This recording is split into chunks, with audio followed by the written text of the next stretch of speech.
My name's John McKinnon. I was at Bergman College from 1984 to 1987, and I'm the recipient of the Bergman College Distinguished Alumni Award for 2021. It's a great honour for me to receive this award and the recognition of my work and life that it represents. I know that many distinguished people in our society are former residents of Bergman. It seems to me that our country, and indeed the whole world, is in the midst of multiple crises. Leaving aside the pandemic, we have the climate crisis and the race to save a livable planet for our children and grandchildren. And one reason that is so hard to achieve is that we also have a democratic crisis, with a rise in authoritarianism and a decline in democratic accountability. In the face of these crises, the consequences of which could be catastrophic, my wife Sue and I have felt compelled to do anything we can to push in the right direction. And it's very gratifying that the college also recognises the importance of addressing these issues.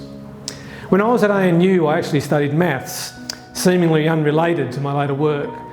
However, that degree taught me to think and to solve problems, abilities that can be applied to pretty much any part of life. In Bergman, I was involved in running the Christian group, running it for a couple of years. I was a very keen snooker player, even making the semi-finals of the Dorborn in my final year. Touch football in the space between Bergman and Johns, back before it was a road, was certainly a favourite activity, followed closely by games of 500 and Risk. I wasn't the sportiest person, but I did represent the college in athletics, squash and rugby league. My biggest disappointment was not quite making the inward bound team.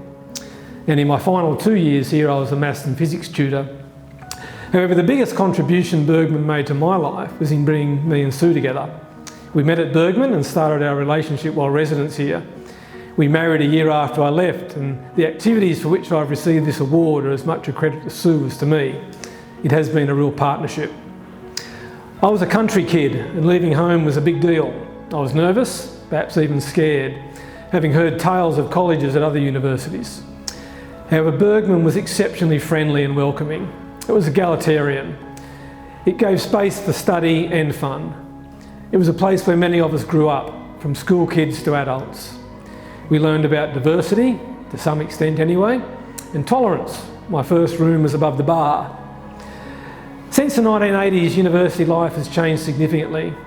For many, it's no longer such an all-encompassing life experience. For those living in Bergman, it's still possible to experience that fullness. It's a privilege, and one that I believe comes with a responsibility to make the most of those experiences in later life.